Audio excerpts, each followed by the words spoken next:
When you were doing it at the time, you were a little bit of a pioneer, because you weren't, you had a feeling this was going to work, and you had the kind of, a momentum was building, but you weren't absolutely sure, or were you? Were you sure it was going to take you to full recovery? No, I wasn't. But what started to happen was, as I started to do this more and more, my pain started changing, and my sensory changes started beginning to become more normal. And the moment I started to notice that my body started changing, I made the immediate association with what was happening inside of me, with what was happening outside of me. And the moment I made that connection, I became very, very passionate. I just knew that I was on to something. Yeah. And so I had people come and lay hands on my back, and I had other things going on. I did a lot of different things, but to finish the story, in 10 weeks, I was 10.5 weeks, I was back on my feet, and it should have been, what, 6 months to get 3 to 6 months just to stand up if I was lucky. And then back in my practice in 11 weeks or so, and training again at 12 weeks, and back to my normal life. And during that time, when you're laying there alone a lot, and I have such compassion for people now with disabilities or sick illnesses. When you're laying there, and you're weighing what you know against what you don't know, or what you're told against, what you believe. You think, you make yourself promises. And my promise was that if I was ever able to walk again, if I was ever able to go back to a normal life, that I would spend the rest of my life, studying the concept of the brain and mind, and that's what I've been doing. Right.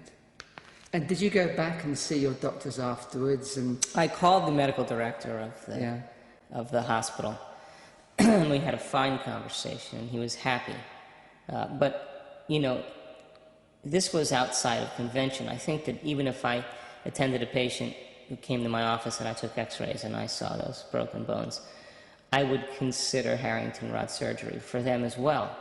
But this was me, and your body. And it was my body. And so for me, I had to back up and reevaluate everything I knew, and I'm happy that I did.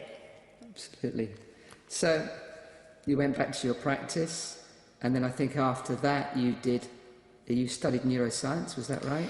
Well, I took a spiritual path, I took a strong spiritual path, and I think what's happening in the contemporary world right now is that there's a merging of traditional spiritual texts with scientific information, because our research is getting so good and our instrumentation and our technology is improving, that I think that presently science is becoming the new language of the spiritual realm in the non-religious sense.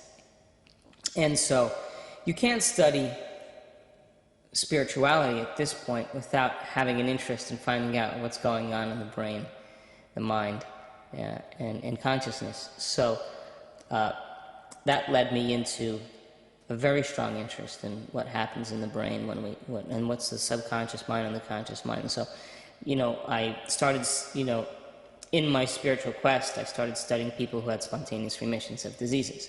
And I wanted 10 years worth of accumulating data. And when I started studying that information and making the connection now. So you actually have this data, do you? Oh, yeah. That would make a great book. It's in Evolve. It's the second chapter of Evolve. Yeah. That there were 4 common principles that they had after my interviews. Yeah. And so I had to go back to school and learn neuroscience, because it was the most operable and practical explanation to bring it to the most simple, common ways for people to begin to apply to their own life. Right.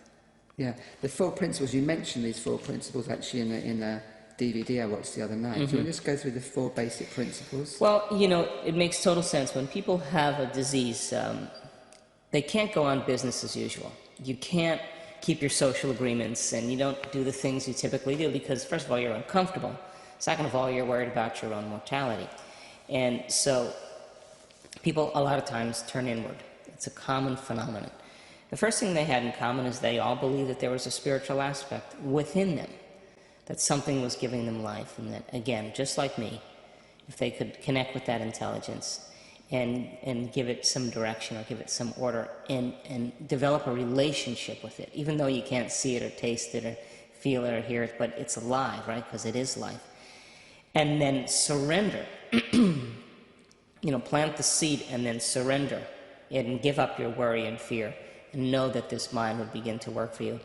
That was the first thing they had in common. Second thing was that they began to realize that their 20 years of hatred and their 10 years of pain and suffering and their 30 years of anger towards their father or whatever emotion that they had memorized was really the reason for their disease, that it was that strong emotion that they lived by every single day that was killing them, and they had to break the habit of being themselves. They had to forgive, and they had to let go and unlearn some emotions that they had memorized that became part of their personality.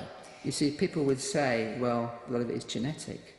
It's fact that, they got some disease because their father had it, their grandfather had it. That's true, it is genetic, but they used to say that it was genes that caused disease. And then 25 years ago, Iain, they said, well, no, it's the environment that pushes the genetic buttons that cause disease. Now we're saying it's the internal environment that is affected by the external environment that pushes the genetic buttons that cause disease. Because why is it that two factory workers can work side by side, exposed to a carcinogenic chemical in the factory? One gets cancer and the other doesn't. Surely there must be some internal order there that allows that to take place. Yeah, there is a genetic component, but what turns the genes on is the question. Yeah, and they're going to be more easily turned on possibly in some people than others, and people are a little more sensitive. Well, the latest research presently shows that anger, aggression, fear, anxiety, pain, suffering, those survival states dysregulate and downregulate the genes to create disease. Now, the question is, if we know that we can turn on those states just by thought alone, if our thoughts make us sick, is it possible that our thoughts can make us well? And there's research now that's beginning to show that, in fact, there's a way to do that. And so these people began to realize that their thoughts and feelings and the cycle of thinking and feeling and feeling and thinking, the redundancy of the same emotion kept pushing the same genetic button that created disease. Now, they didn't say it that way. What they said was, I'm killing myself over something that for the last 20 years, this hatred or this anger hasn't done anything but hurt myself.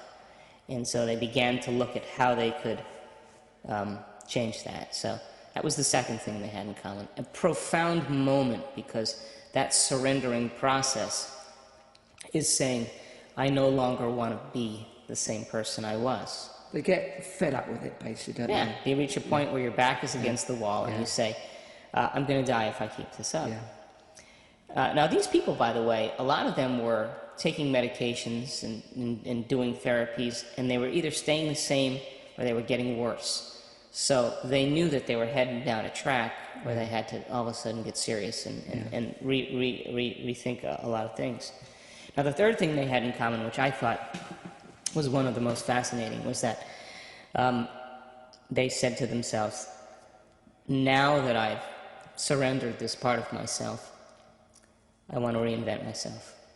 How would a happy person be? What would I have to do to be happy? How would I have to think? What would I have to change about myself to be in joy? Who do I know in my life that I want to be like? They started to ask themselves some profound questions, and they were smart enough to wait for the answers. Instead of turning on the TV or getting on the cell phone or doing what we typically do to distract us, they sat down and they contemplated, how would I have to be? And as they began to answer the question, what they didn't know was happening was that they were changing their brain and their mind just by thinking differently. They were forcing the brain to fire in new sequences and new patterns and new combinations. And whenever we make the brain work differently, we're making a new mind. Mind is the brain in action or the brain at work. So they were beginning to change their mind.